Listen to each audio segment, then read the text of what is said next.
¿Has pasado la vista por tu lista de contactos y te has fijado en esa persona? Está ahí. Quizás desde siempre. Pero en el feed, nada. Ningún selfie, ninguna historia, ninguna actualización de estado. En un mundo donde miles de millones de personas documentan cada comida, cada logro, cada atardecer mediocre como si fuera una obra de arte, esa persona ha elegido el silencio. Y ese silencio, por alguna razón que quizás aún no puedas nombrar, incomoda. No incomoda de manera negativa. Incomoda como incomoda todo aquello que nos hace preguntarnos, ¿por qué yo no puedo hacer lo mismo? Hoy vamos a hablar de esa persona. Más que eso, vamos a hablar de lo que la psicología descubrió cuando decidió estudiarla de cerca. Y lo que emergerá de estos descubrimientos es una inversión completa de todo lo que el sentido común nos ha enseñado a creer sobre la autoestima, la confianza y la inteligencia emocional en la era digital. Lo primero que hace el sentido común al encontrarse con alguien que no publica es llenar el silencio con suposiciones. Debe ser tímido. Tiene algo que esconder. Probablemente no tiene vida social. Es de esas personas amargadas que se quedan mirando la vida de los demás sin participar. Estas interpretaciones llegan rápido, automáticas, casi sin ser invitadas. Y dicen mucho más sobre quienes las fabrican que sobre quién eligió el silencio. Porque la investigación apunta exactamente en la dirección contraria. Estudios recientes en psicología social muestran que las personas que comparten menos en línea tienden a obtener puntuaciones más altas en pruebas de autoconcepto claro, es decir, saben exactamente quiénes son. No porque sean perfectas o iluminadas, sino porque no han delegado esa tarea en el algoritmo. No necesitan ver 1000 me gusta para saber si la foto quedó bien. No necesitan el comentario de un desconocido para saber si ese logro valió la pena. Existe un concepto en psicología llamado locus de evaluación. Las personas con locus externo miden su propio valor por el retorno que reciben del exterior. ¿Fueron vistas? ¿Fueron elogiadas? ¿Recibieron comentarios? Las personas con locus interno, en cambio, llevan una brújula propia. Saben lo que piensan, lo que sienten, lo que valen, sin necesidad de que nadie lo confirme. Y el silencio digital, en muchos casos, es la expresión más pura y más rara de este segundo grupo. La persona que no publica no está ausente. Está presente de una manera diferente. Está presente en sí misma. Para entender el silencio, primero hay que entender el grito. Cada vez que alguien publica algo en línea, hay una pregunta implícita en el aire. Rara vez se dice en voz alta, pero está ahí, escondida detrás del filtro elegido y el pie de foto cuidadosamente elaborado. ¿Me ves? ¿Me apruebas? ¿Importo? Esto no es un juicio, es condición humana. Somos animales sociales, y la búsqueda de reconocimiento es tan antigua como el lenguaje. El problema no está en la necesidad. Está en la trampa que las redes sociales construyen a su alrededor. La dopamina liberada cuando aparece una notificación es real. La compulsión por revisar el teléfono en los primeros minutos después de una publicación es real. El vacío sutil que queda cuando el engagement ha sido menor de lo esperado también es real. Y lo más perturbador de todo, este ciclo está diseñado. Las plataformas no fueron construidas para conectarnos. Fueron construidas para volvernos adictos a la conexión. Hay una diferencia enorme entre ambas cosas. Quien no publica ha roto este ciclo. A veces de forma consciente, a veces por instinto. Pero el resultado es el mismo. No juegan a un juego cuyas reglas fueron escritas para hacerles perder. Existe una frase que el filósofo Schopenhauer escribió en el siglo XIX, antes de que existiera ninguna red social, que parece hecha para este momento. La mayoría de los hombres no piensan más allá de lo que la moda les exige. La moda hoy exige visibilidad. Exige rendimiento. Exige que te conviertas en contenido. Y la persona que no publica, silenciosamente, ha rechazado esa exigencia. Asterisco 5 señales de una fortaleza que quizás no reconozcas. La psicología no trabaja con certezas absolutas. Trabaja con patrones. Y el patrón que emerge al estudiar a quienes optan por el silencio digital es sorprendente en su consistencia. La primera señal es la ausencia de FOMO, el miedo a perderse algo. Mientras multitudes construyen ansiedad comparando sus vidas con los mejores momentos editados de los demás, quienes no publican rara vez sufren de esto. No porque sean indiferentes al mundo, sino porque su vara de satisfacción no depende de lo que ocurre en la vida ajena. Ya han encontrado dentro de sí el punto fijo que otros buscan fuera. La segunda señal está en la calidad de las conexiones. Las personas que no publican tienden a tener menos amistades y relaciones más profundas. Prefieren una conversación de 3 horas en una mesa de cocina a 50 comentarios con un emoji. Saben que la intimidad no se construye con alcance, se construye con presencia. Y la presencia exige tiempo, vulnerabilidad y atención, cosas que no caben en una historia de 15 segundos. La tercera señal es la resistencia a las tendencias. No una resistencia furiosa o desdeñosa, la resistencia tranquila. Cuando una canción se vuelve viral, puede que incluso les guste.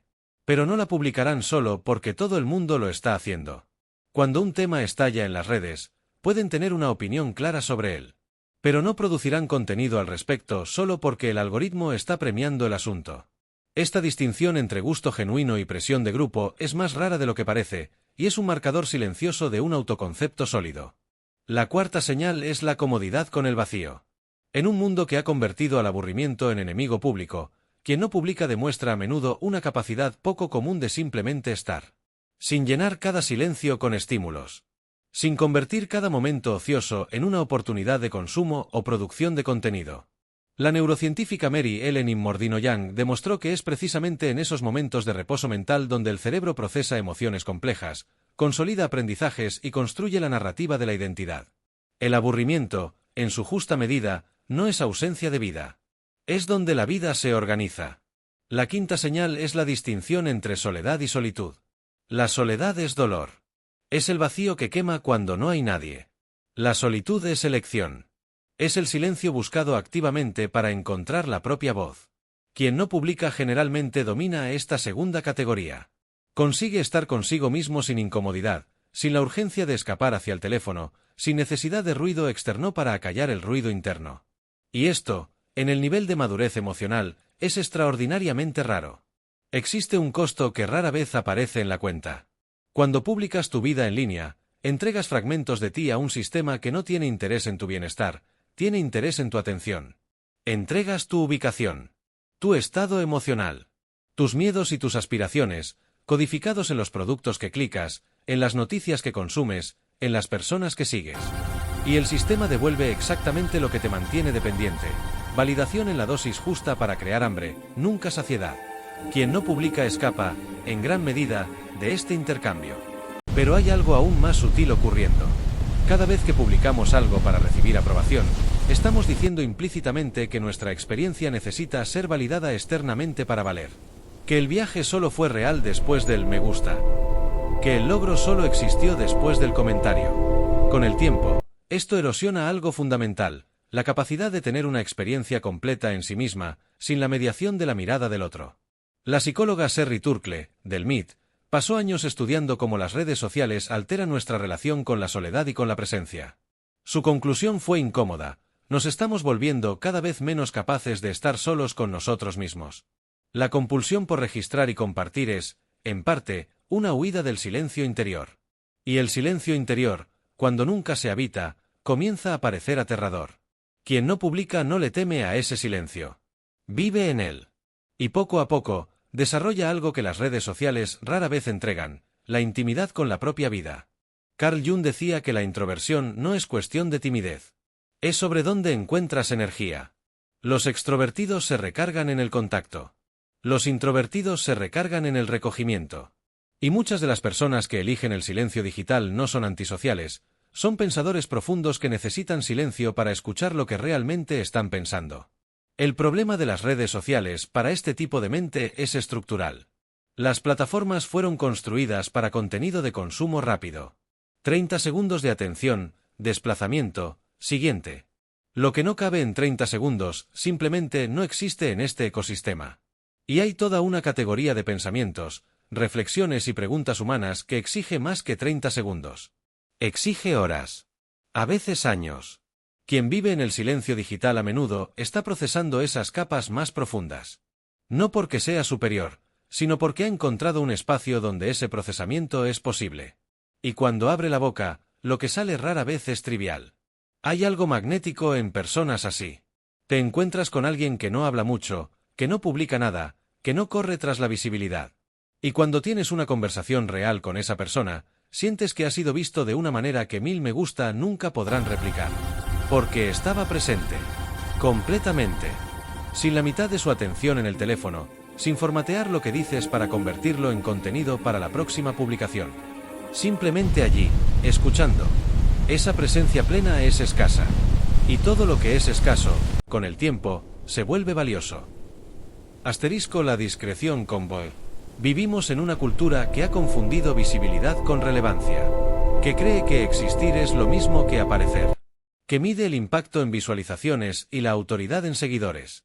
Y dentro de esta lógica distorsionada, quien no aparece parece no existir. Pero la historia de la humanidad está llena de personas que cambiaron el mundo en silencio. Investigadores que no dieron entrevistas. Artistas que no alimentaron a la prensa. Líderes que construyeron legados lejos de los focos. El impacto real rara vez es ruidoso. El ruido real rara vez tiene impacto. Existe un tipo de poder que solo emerge cuando dejas de necesitar que alguien reconozca que tienes ese poder. Es el poder de quien no tiene que demostrar nada. De quien no va a cambiar de opinión por la presión del feed. De quien ha construido una identidad lo suficientemente sólida como para no necesitar aprobación para sentirse real. El filósofo romano Séneca escribió, hace 2000 años, recoge dentro de ti mismo todo lo que puedas, rodéate de aquellos que puedan hacerte mejor. No estaba hablando de redes sociales, estaba hablando de algo mucho más antiguo, la tentación de desperdiciar la vida actuando para audiencias que no importan. Quien no publica ha entendido esto de alguna manera. A veces de forma consciente, a veces por un instinto de preservación que la mente racional aún no ha logrado nombrar. Pero lo ha entendido.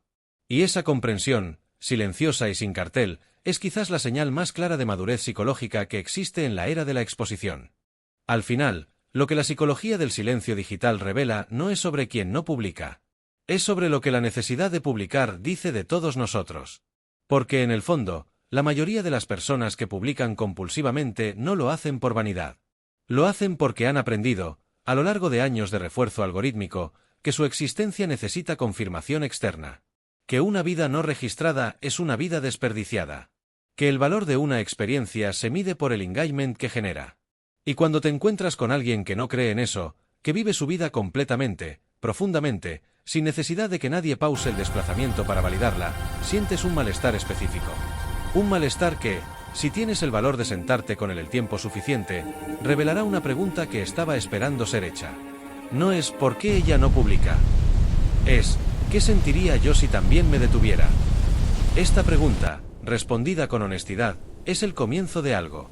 Quizás el comienzo de una relación diferente con la propia vida.